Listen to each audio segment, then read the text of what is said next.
Hello दोस्तों, आज हम कहानी सुनेंगे भाभी। चैनल पर न्यू हो तो चैनल को सब्सक्राइब कीजिए। आप मेरी शादी करना चाहती हैं ना? ठीक है तो सुनो, मैं भाभी से शादी करना चाहता हूँ। चटाक थप्पड़ की आवाज़ से कमरा गूंज गया।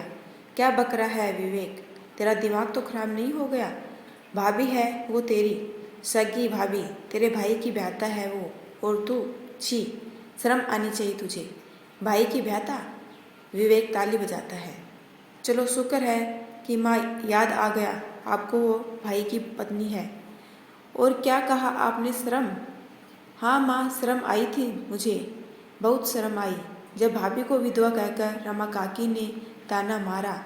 बहुत शर्म आई जब शगुन के कामों में उन्हें विधवा कह सब दूर कर देते हैं।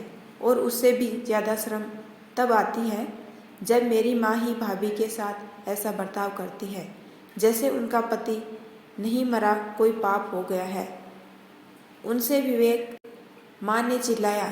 चिल्लाओ मत माँ, आपके चिल्लाने से मेरा इरादा नहीं बदलेगा। मगर विवेक, हमारे समाज में विधवा के लिए कुछ नियम, कुछ कायदे होते हैं और हमें उनको मानना चाहिए। विधवा शगुन के काम नहीं करती, अब शगुन होता है, पिता ने कहा।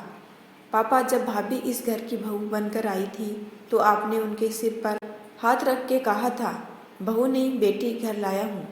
बेटी की तरह नाजों में रख रहे थे उनको। और भाई के जाते ही आज वही बेटी इतनी अपशगुनी हो गई।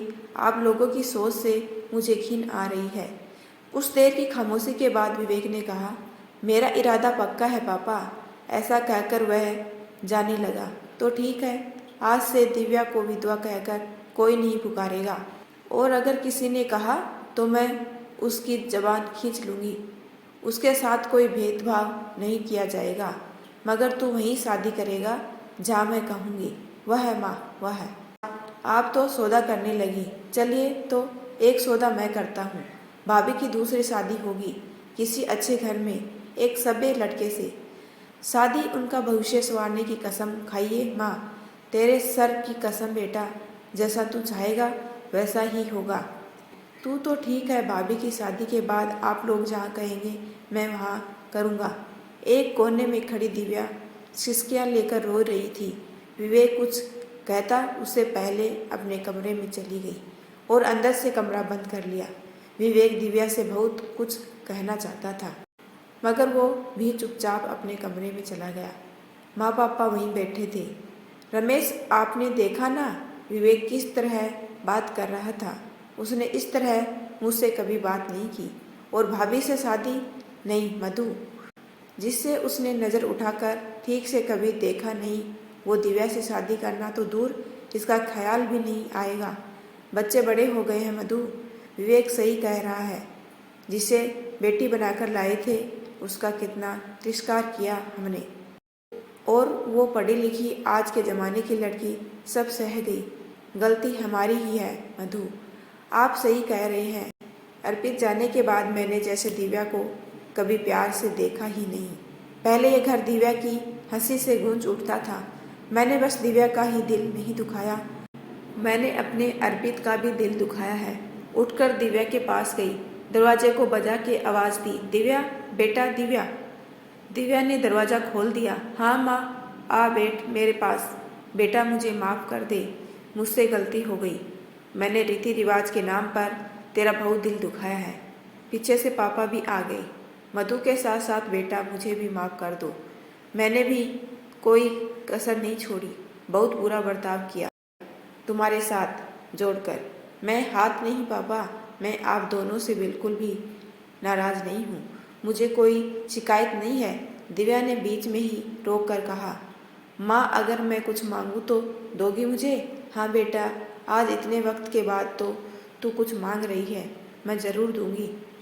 मांग बेटा। माँ, मैं शादी नहीं करना चाहती, अब मुझसे ये दोबारा नहीं होगा। मैं आज से सिर्फ अर्पित से प्यार करती हूँ, मैं अर्पित को नहीं भूल पाऊँगी माँ। मैं इसी घर में आपकी बेटी बनकर रहना चाहती हूँ। रोने लगती है। मगर बेटा, तेरी उम्र ही क्या है, और हम लोग कब तक तेरा सहारा बने रहेंगे? एक दिन तो हमें भी जाना है। नहीं पापा, हम सब साथ में रहेंगे। आप दोनों को मैं कहीं नहीं जाने दूंगी। कृपा कर मेरी शादी का विचार मन से निकाल दीजिए। ठीक है बेटा, जैसा तुम चाहो। अब तुम आराम करो, आंखें पोंछ, ऐसा कहकर वो दोनों चले गए। तब तक विवेक की आवाज़ आई, भाभी मैं अंदर आ सकता हूँ? दिव्या ने कुछ नहीं कहा। विवेक दिव्या के पैरों की तरफ नीचे सिर झुकाए बैठ गया। भाभी मुझे माफ़ कर दो, मैंने आज आपका बहुत दिल दुखाया है, मगर मैं क्या करता, कोई रास्ता ही समझ नहीं आया मुझे।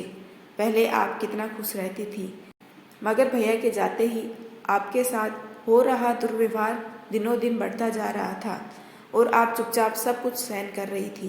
विवेक की बातें सुन दिव्या खामोश थी। मैंने आपको हमेशा माँ की नज़र से देखा है और आप ये जानती हैं मेरी माँ के साथ अन्याय हो ये कैसे हो सकता है। और फिर अर्पित भैया को भी तो ऊपर जाकर मुँह दिखाना है। इतनी बड़ी बातें छोटे और तुम उन्हें मुँह मत दिखाना, दिव्या ने कहा। क्यों? विवेक चौंक कर बोला। अरे अपना बंदर जैसा मुँह दिखा दिया अर्पित को तो वो डर नहीं जाएंगे? दिव्या ने मुस्कुराकर कहा। हाँ हाँ हाँ विवेक भैया मुझे बचपन में बंदर बोलते थे। ये आपको कैसे पता? हंसने लगता है। और दोनों रोते हुए ही हंसने लगे और दिव्या की हंसी से घर एक बार फिर गूंजने लगा। यदि आपको मेरा ये छोटा सा प्रयास अच्छा लगा हो तो चैनल को लाइक शेयर एंड सब्सक्राइब कीजिए। आपका अपना कीमती समय देने के लिए दिल से धन्यवाद।